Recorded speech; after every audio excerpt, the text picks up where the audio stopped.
PBS program is a viewer like you. Get behind your PBS station. Your support makes a difference.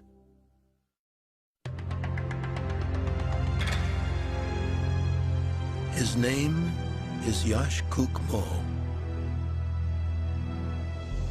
His spirit haunts this valley, deep in the rainforest of Honduras. He is the legendary founder of Copan, a Maya city mysteriously abandoned over 1,000 years ago.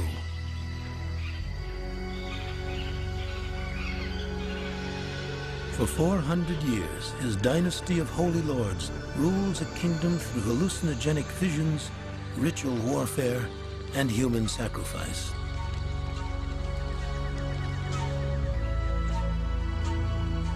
If the legend of Yash Kukmo is true, then scientists believe he must be buried here, beneath this massive temple pyramid.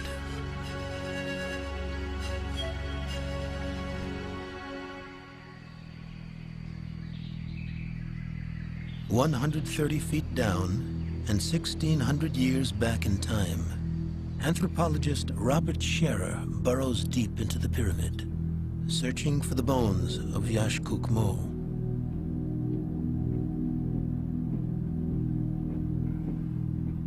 After 10 years of excavating and tunneling, following lines left from plaster floors long ago buried, Scherer uncovers an immense underground temple.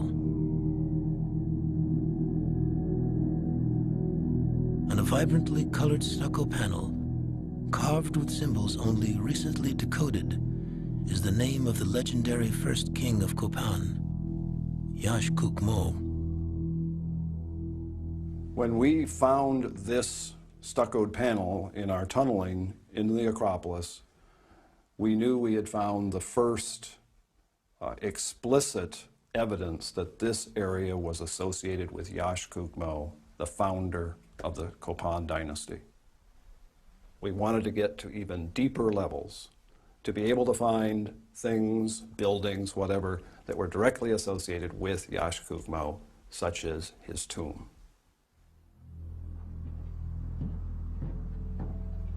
Scherer descends into the humid darkness, traveling back in archaeological time.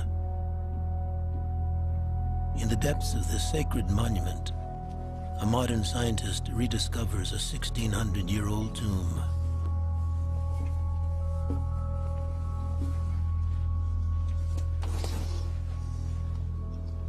There's the slab. Inside, Scherer finds a disintegrating jade-studded skeleton. Are these the bones of Yash Kukmo? Do you remember out of the other... The search for Yash Kukmo is revealing the entire lost history of Copan and challenging archaeologists with new riddles. How did this dynasty come to power? What finally brought about its doom and the demise of one of the greatest civilizations of ancient times, the Maya?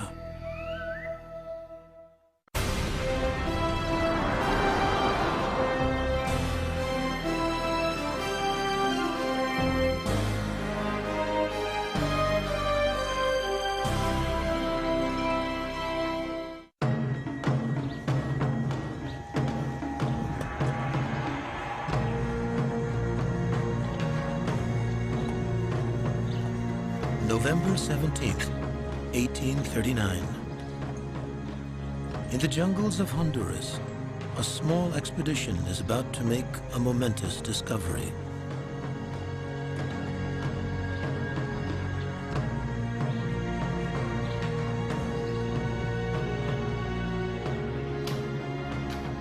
Two young explorers, American John Lloyd Stevens and Englishman Frederick Catherwood, stumble upon a vine-strangled ruin.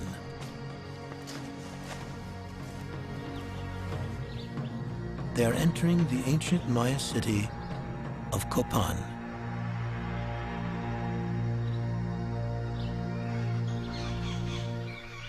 Catherwood, an excellent draftsman, brings the exotic world of Copan back to life through his drawings of temples and monuments.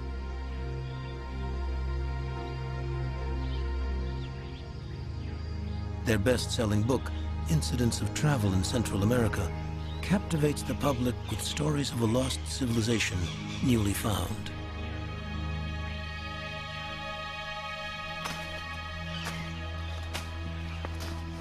Stevens and Catherwood explore a world that stretches from the highlands of Chiapas in Mexico to the lowlands of the Yucatan Peninsula and into the tropical rainforests of Central America.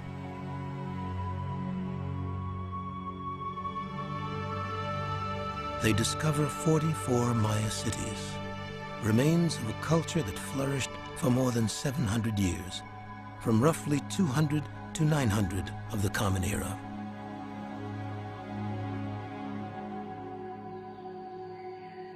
But beyond their sheer beauty and size, the towering temple pyramids conceal something even more amazing. Many are astronomically aligned to the Sun and Venus.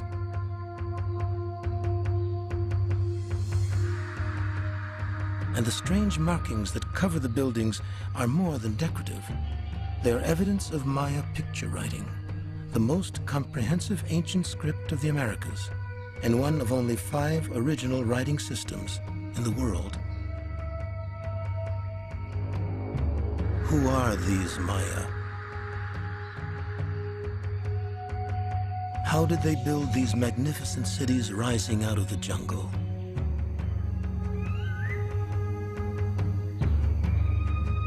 The answers lie in the place that best exemplifies Maya art, architecture, and culture. Copan, the Athens of Central America.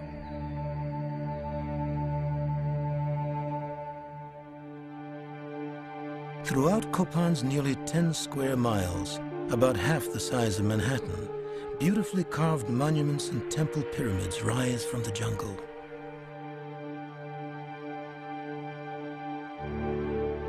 At the center of the ruined city, Catherwood and Stevens find a key piece of the puzzle that will eventually explain the rise and fall of the great Maya civilization.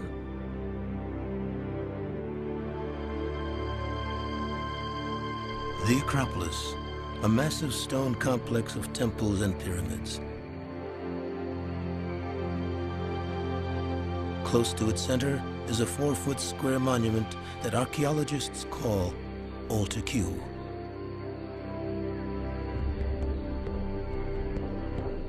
Carved on its sides are 16 enigmatic figures.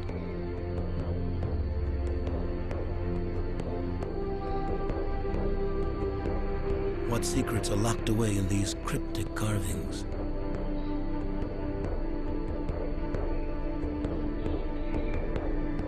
As he looks out over Copan, John Lloyd Stevens ponders the mysteries of the Maya.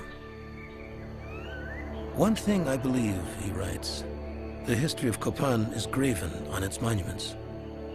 Who shall read them? 150 years later, Stevens finally got an answer to his question. David Stewart. Stewart, the son of Maya experts, took his first trip to Central America when he was 3 years old.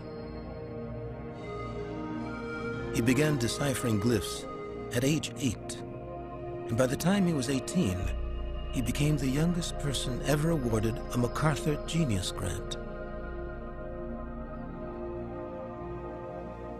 Today, David Stewart is working at Copan with Barbara Fash, director of the Hieroglyphic Stairway Project. Totally gone.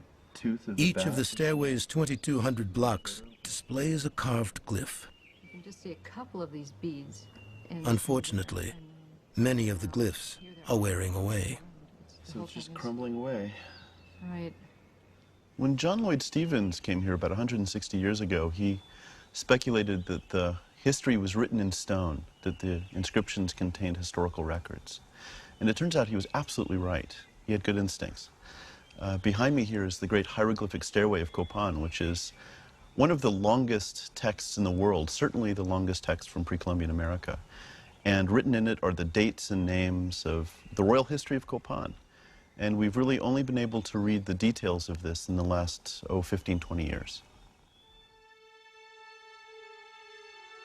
To resurrect the voice of the Maya, scholars must overcome one of the most tragic losses in history, that of the Maya code. For centuries, the Maya created thousands of books made of bark and covered with hieroglyphs. But in the 1500s, when the Spanish conquer Central America, the Spanish priests declare the strange books to be the work of the devil and burn them. 1,000 years of knowledge and the key to understanding the Maya writing go up in smoke.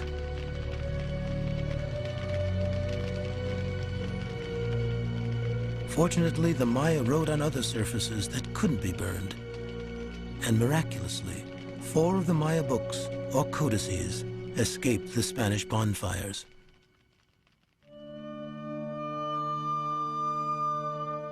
One of those books leads to the first major breakthrough in deciphering Maya writing and understanding the Maya's reverence for time.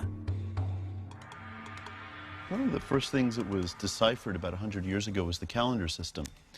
And I have an example of it here from an ancient Maya book, a facsimile of one, where we have an example of a date written with 5 numbers using bars and dots. That's the way the Maya represented numbers between 1 and 19. A bar was a 5, and a single dot was a 1. So if we look at this column, for example, right here, we have 5 numbers, the top one being an 8. The next one down is an 11. Then after that, an 8 and a 7, and then this football-shaped sign is the way the ancient Maya wrote a 0 sometimes. Their knowledge of the number system helped early scholars discover that the Maya books were celestial almanacs. The Maya could chart the 365-day solar cycle, predict solar and lunar eclipses, and even track the complex orbit of Venus. Amazingly, their Venus almanac is accurate to within 2 hours every 500 years. This incredible astronomical ability and the apparent lack of any fortifications around Maya cities led early scholars to see the Maya as not only the most advanced civilization in the Americas, but also a peaceful people.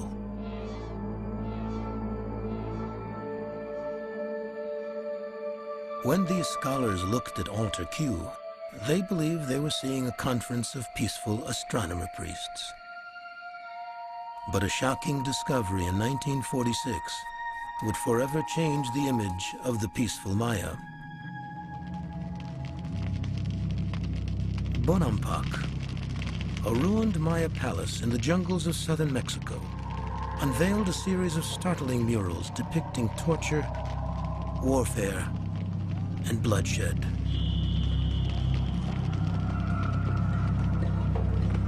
Yet it took another 40 years for scholars to accept that the Maya, for all their heavenly concerns, practiced the earthly tradition of warfare, torture, and human sacrifice.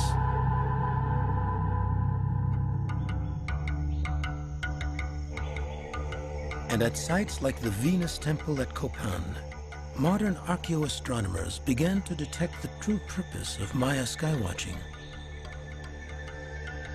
Here, Maya astronomer priests track the complex journey of Venus through the sky with astounding accuracy. Why the need for this Maya precision in watching the sky, a precision unattainable in Europe until the time of Galileo 1,000 years after the Maya? Well, the objects that move around in the sky were the ancestors of the Maya. They were the gods of the Maya, and the Maya needed to follow them with great accuracy to know what to do here on Earth.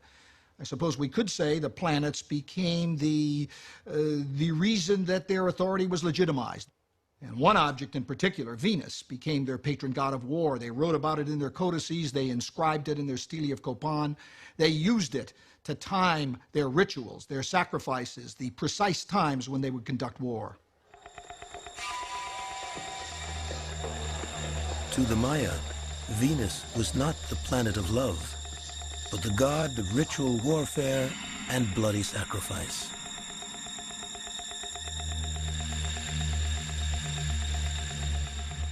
But if the figures on Altar Q are not peaceful astronomer priests, who are they?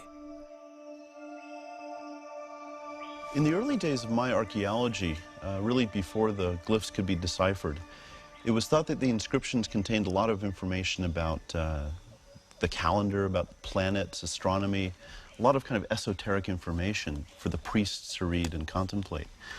And about 1960 or so, things really changed.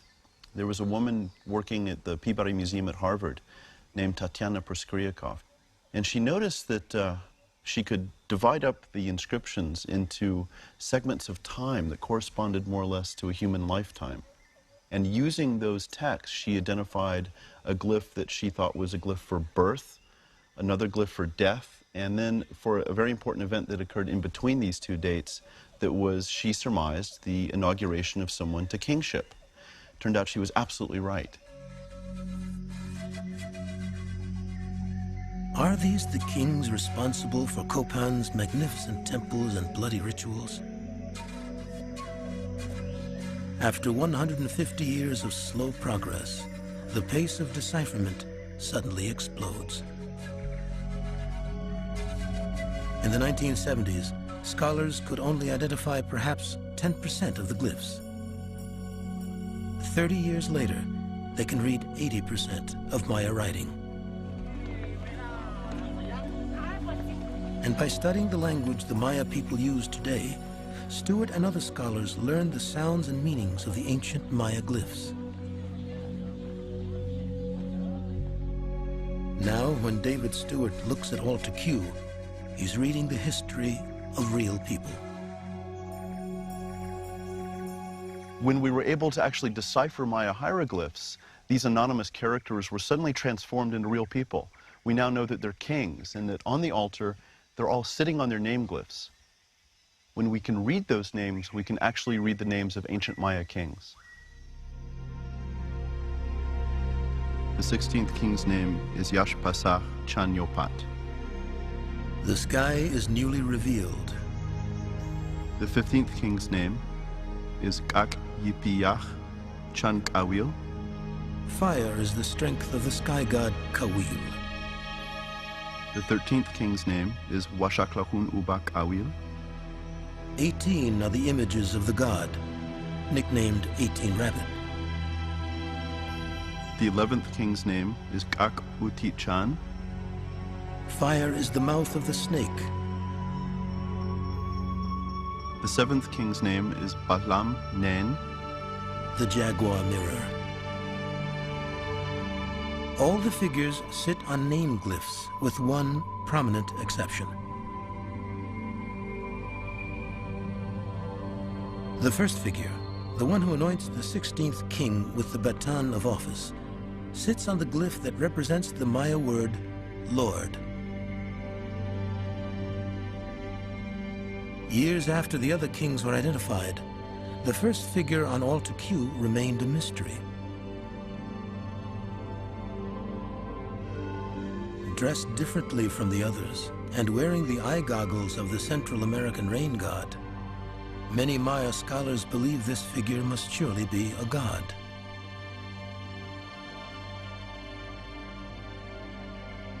Then David Stewart found his name hidden in plain sight. Ever since we realized this was a king list of Copan, the first figure in the list was always mysterious. We always wondered, where's his name? Who is this guy? And I was here back in 1986 and realized that he's not actually sitting on his name glyph, but rather has his name up in his headdress. And if you look closely, you'll see that he's got a quetzal feather device back here. He has a macaw head on the bird. He has a sun symbol and the symbol Yash for green or blue. And I realized there that they're all four elements of the name. Kin for sun, Yash, and Kuk Quetzal Mo, macaw. Kinich Yash Kuk Mo. That was the name of the founder. After 150 years of trying to crack the Maya code, the most prominent figure on Altar Q now has a name: Kinich Yashkuk-Mo, Great Son Green Quetzalmacaw.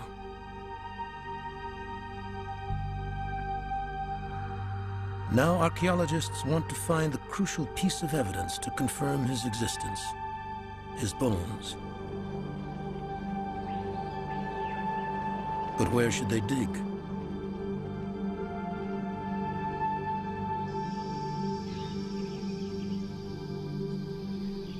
Archaeologist Bill Fash has been exploring the secrets of Copan since he first visited as a teenager. Today he is director of the Acropolis Project. Like Catherwood and Stevens, Fash believes the key to understanding Copan lies at the heart of its sacred geography, in the Acropolis.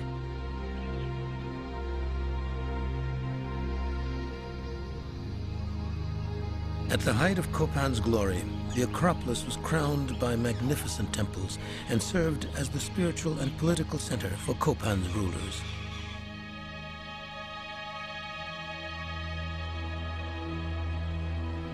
The Copan River has been diverted from its natural course, but centuries ago, the river cut through part of this gigantic stone platform. The erosion left a unique cutaway view of the Acropolis and offers a window into the history of Copan. Over the course of the last 1,000 years, slowly but surely, the Acropolis has been getting eaten away by the river. Now, the upside of all of this is that it's exposed 400 years of construction in the resulting Acropolis cut. So we have the opportunity to look at the works of all 16 kings of Copan. It is, in effect, like Altar Q, only in architecture rather than in a single stone sculpture. Each of Copan's 16 kings built his own temples on top of the previous kings, a tradition which, over many generations, formed the monuments of the Acropolis. If Yashkuk-Mo is indeed the founder of the Copan dynasty, then his tomb and temples should be at the lowest level of the Acropolis. But his bones could be buried anywhere in the half-square mile of this vast stone ruin, an area the size of 14 city blocks. Bill Fash looks to Altar Q to point him in the right direction. On Altar Q, we have a handsome portrait of Kinich Yashkuk-Mo, the founder, and a textual reference to this being the stone of Yashkuk-Mo. The implication is this is his place and his monument. It happens to be placed in front of one of the most massive temple pyramids on the site. The implication is that this is the funerary temple of Kinich Yashkuk-Mo, the founder of the Copan dynasty. But to find out if that's true, we have to dig.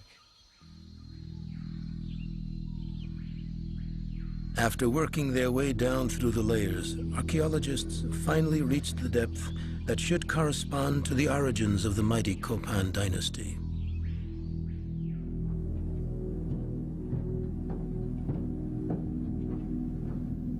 Here, at the very foundation of the Acropolis, Bill Fash's colleague, Robert Scherer, hopes to uncover the truth about Copan's legendary founder, Yashkuk-Mo.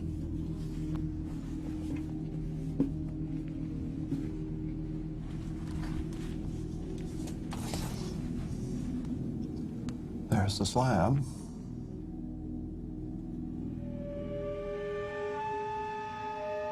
Before his eyes is a disintegrating skeleton decorated with jade and jewels. Are these the remains of Yashkuk-Mo? The offerings here are shell ear flares, each with a jade bead. There are also a series of tubular shell beads. These were adornments that he once wore.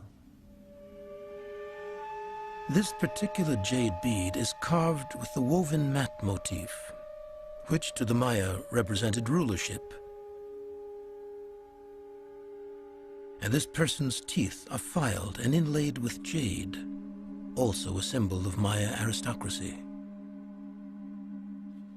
We have a early classic cylinder tripod, and it looks like it has some residue still inside.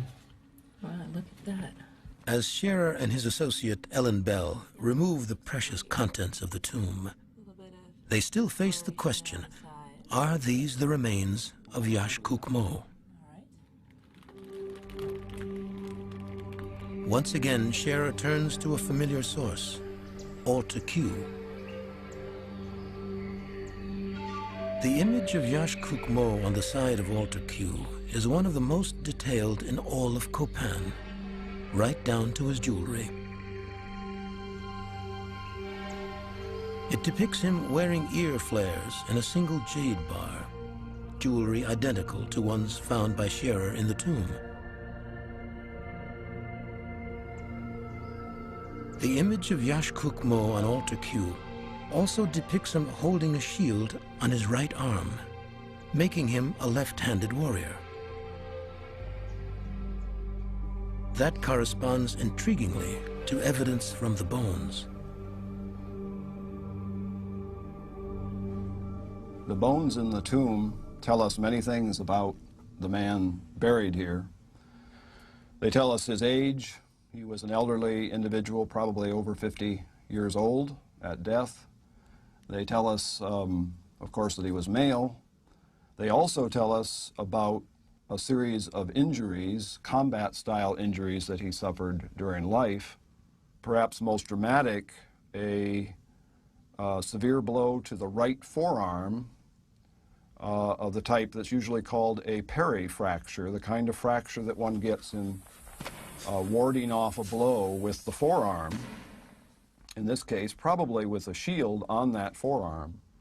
This also gives us added information about the individual's identity, because on Altar Q, that individual is depicted wearing a shield on his right arm.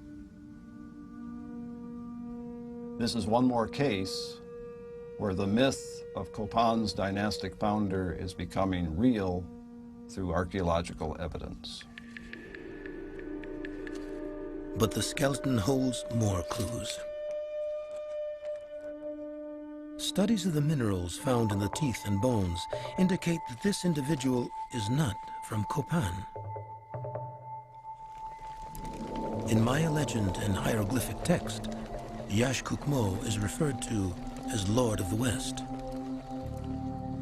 But if he is not native to Copan, where is he from? The inscription on the top of Altar Q really tells the story about Yash-Kuk-Mo and how he came to Copan. It begins with a reference to a day in the early 400s when it says that he took the emblems of office at a place that we think is connected somehow to Teotihuacan or with central Mexico somewhere.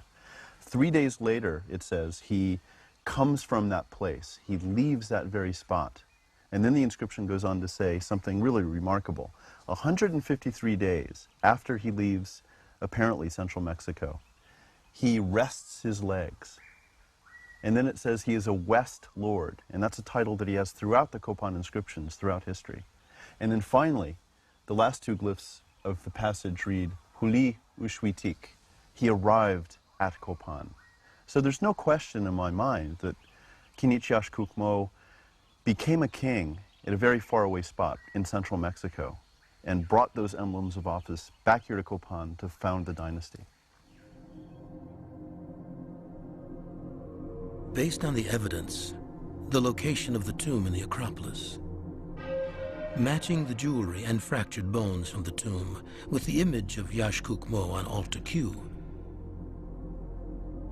and the origin of the bones confirming the text on Altar Q, archaeologists are now sure Yash-Kuk-Mo was a real king, and that they have discovered his tomb.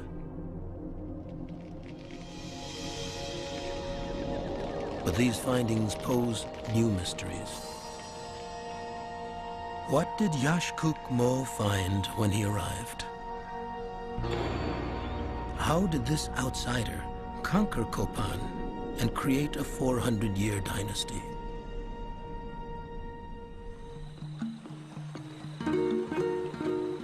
To answer those questions, Honduran archaeologist Ricardo Agurcia starts at the source, the Copan River. From the earliest of times, the history of Copan is tied to this river. Not only did it provide water for drinking, for washing, and for bathing, it also provided the rich alluvial soils, which were essential for the agricultural systems of the ancient Maya. The river was also a valuable trade route for cotton, exotic bird feathers, obsidian, and jade.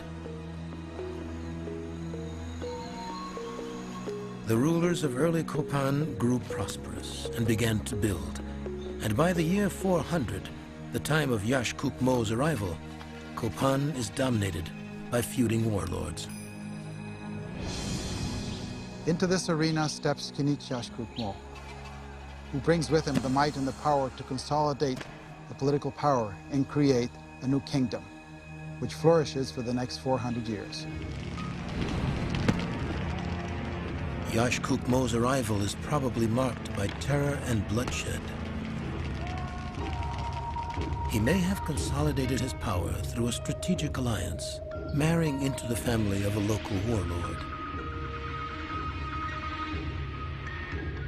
But how did he ensure the lasting success of his dynasty, one that endures for the next 15 generations?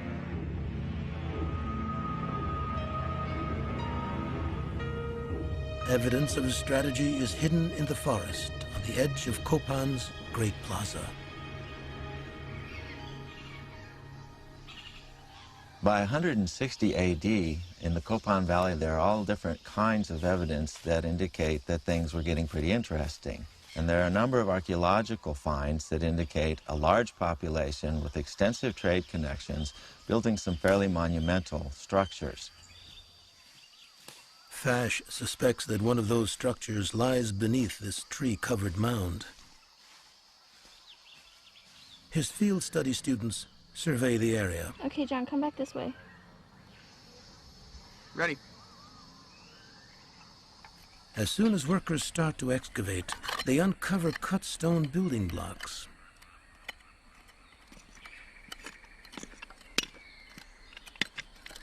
These blocks are the remains of an earlier Acropolis, a ritual center that predates the arrival of Yaxcoch Mo.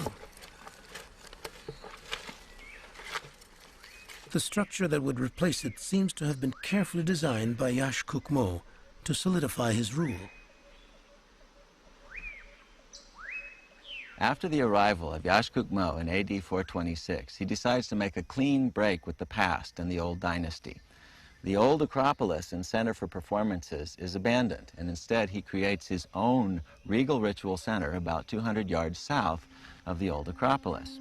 And for this magnificent historic occasion, he dedicates a whole series of new monuments in his new center, including a new ball court, new palaces, new temples, and essentially puts a new stamp and a new seal on the kingdom of Copan, saying this is a new place now, this is a new dynasty, and we're going to start afresh with a new vision and a new regal ritual center. Yaxcoch Mo builds bigger than any Maya lord before him. For the first time in Copan, the temples and monuments are inscribed with Maya writing.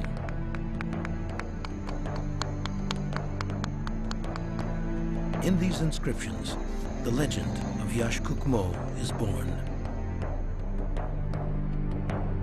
But also hidden on the carved stones of Copan is evidence of Yaxcoch Mo's most powerful weapon, the perfect timing of his arrival.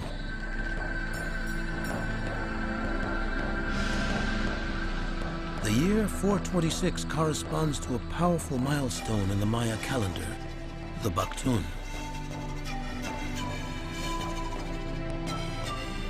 The Maya Baktun is a recurring 400-year period. Like our own millennium, its onset was both an auspicious and fearful occasion.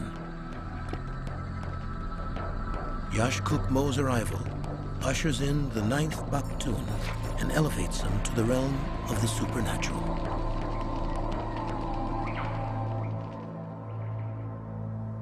Stela 63 is probably the earliest dated stela we have from Copan, and it commemorates an extremely important time period in the Maya calendar. It has a date on the front of it that reads 90000. In other words, it was the beginning of the 9th Baktun. This was a period that would only occur every 400 years or so, and the scribes and kings of Copan decided to commemorate that time period using this stela and associating it with Kinich Yaxcucmo, the first king of the dynasty. And it can't be a coincidence that the beginning of the Baktun was also the beginning of history at Copan. Yaxcucmo, Lord of the West, the outsider, accomplishes what had never been done before.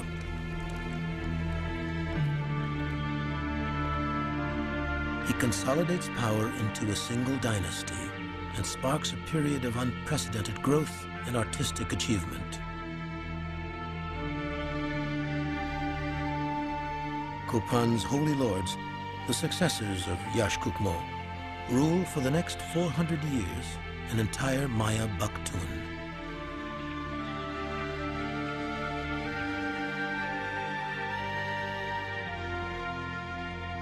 But with the death of Yaxcucmo around the year 450, how does his son and the next 15 generations maintain the power of the great founder? What new weapon could they add to their arsenal of monument building, warfare, calendar worship, and blood rituals?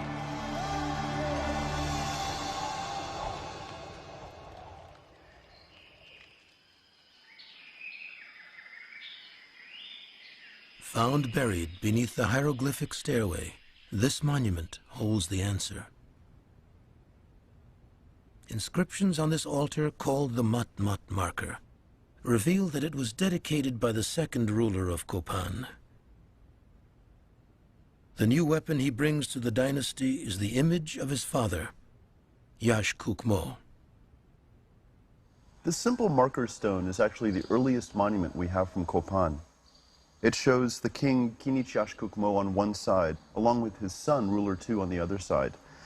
The presentation of the scene here anticipates other monuments at Copan that come much later, such as Altar Q, where we have the 16th ruler receiving the staff of office from Kinich Yaxcucmo.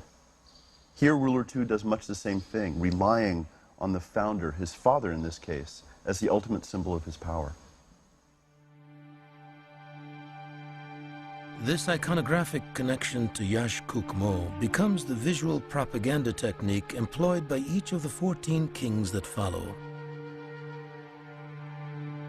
From the Matmat marker, to the hieroglyphic stairway, to Altar Q, the kings of Copan legitimized their power by linking themselves to the dynastic founder, Yaxcucmo.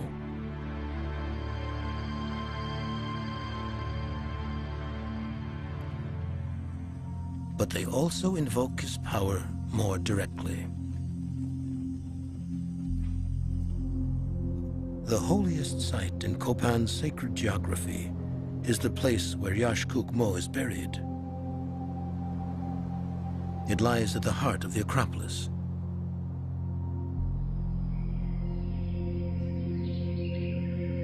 Behind Altar Q, deep within this temple pyramid, Ricardo Agurcia discovers the best preserved Maya temple ever found. He names it Rosalila.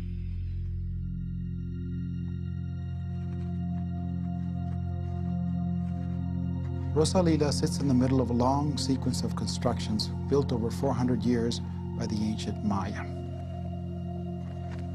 It is built in the year 571 AD by Moon Jaguar, the 10th ruler of Copan. And like all the other buildings in the central axis of the Copan Acropolis, it is dedicated to the memory of the founder of the dynasty, Kinich Yaxcucmo. But unlike all the other buildings in this long sequence of constructions, Rosalila is the only one that's completely and entirely preserved. It is, in fact, embalmed by the ancient Maya. and reflects the art and architecture, as well as the religious thought of the ancient Maya, like no other building does.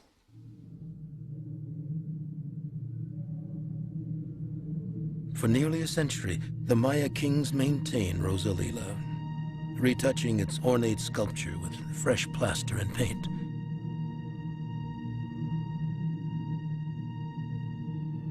The original grandeur and beauty of Rosalila is restored in this full-scale model in the Copan Museum.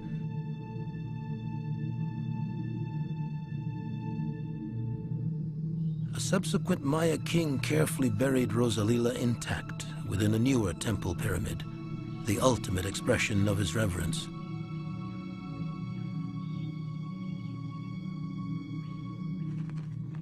But while Rosalila was still in use, the kings of Copan would worship there, conjuring the wisdom and power of Yaxcucmò.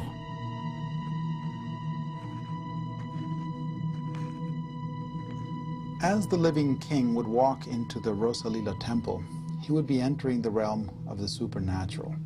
This was a sacred cave, a passageway to the underworld and the world of the dead. And it was through ritual acts that the king would be able to communicate then with these dead ancestors. Normally this required bloodletting. It required the king to pierce himself with a stingray spine, either in the genitals, the tongue, or in his ears. This sacred blood was then placed on paper or on cloth, and then was put inside of an incense burner. From this would spew smoke, and it was in the smoke that the king would have his vision, that his ancestor would come forth and share his wisdom and knowledge with him. In Rosalila, we have found the archaeological evidence for these rituals. We have found the incense burners, the stingray spines, jade, flowers, and the incense itself, proving therefore that this was a doorway to those ancient ancestors for the living kings of Copan. But how long could the legacy of Yaxcucmò sustain a dynasty?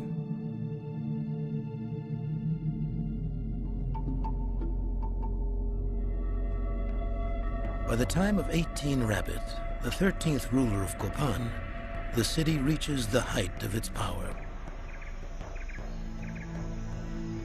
Copan has vassal cities in Quirigua, Los Higos, and Rio Amarillo. 18 Rabbit extends Copan's sacred geography far beyond the Acropolis and the Great Plaza, erecting monuments deep into the valley.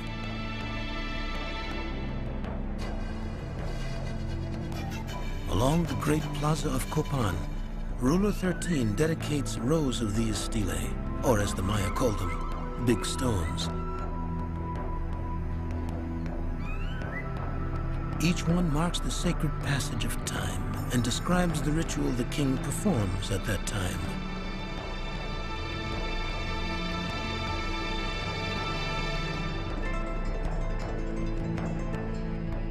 Just at the edge of the Great Plaza is the site of the most sacred of these rituals, the ball game.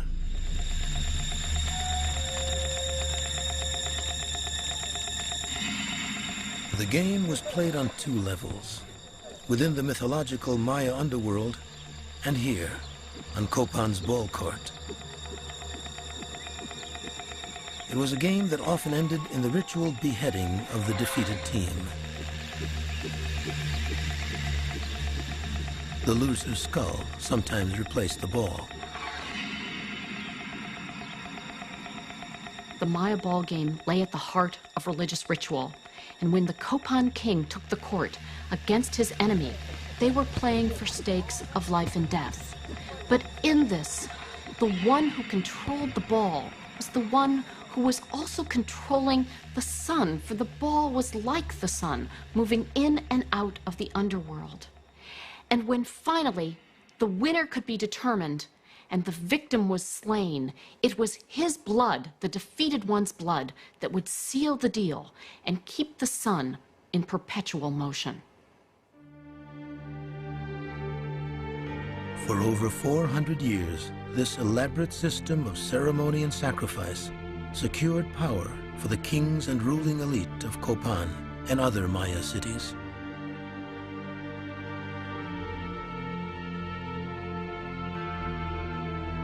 So what happened to this potent dynasty? Ironically, its very success led to its downfall.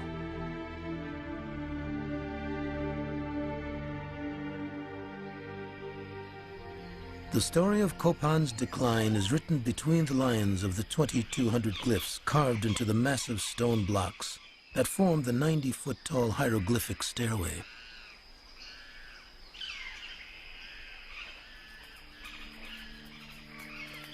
The 61st and final step of the stairway is dedicated to 18 Rabbit.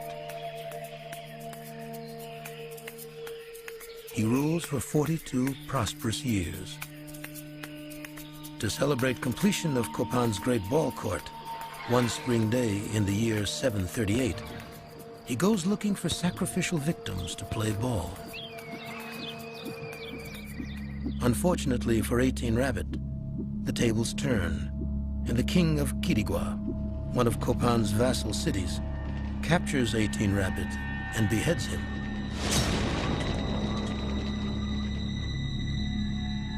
The hieroglyphic stairway, the monument meant to celebrate the divine power of Yaxcuc-Mo's dynasty, suddenly takes on a new purpose. The text of the hieroglyphic stairway is a history of the dynasty, starting with Yaxcuc-Mo. But also, interestingly, is a phrase about the decapitation and demise of 18 Rabbit, the 13th ruler, at the hands of Quirigua. And so at that point, then, the stairway seems to become somewhat of a propaganda tool for the dynasty to reestablish its power after that defeat. Smokeshell, the 14th king of Yaxcuc-Mo's dynasty, builds the colossal hieroglyphic stairway to demonstrate his authority and assure his people all is well. But as soon as archaeologists start excavating the stairway in the 1890s, they find its shoddy construction contradicts the propaganda. The archaeological investigation of the stairway has shown that the mortar the ancient Maya used to put it together originally was some of the weakest at the site. And so the irony of the stairway is that we have this grandiose statement to the power and glory of the Copan dynasty, but it's one of the first buildings to probably collapse. Over the next 100 years, the power of the dynasty continues to decline. In a last desperate attempt, Yash Pasa, the 16th and final king of Copan, tries to resurrect Copan's former glory by commissioning the carving of Altar Q. Altar Q is the ultimate symbol of the continuity of Yaxcuc-Mo's regime, invoking his power through building, blood, and sacrifice. But even the Maya gods seem to be saying that it is time for the dynasty to end.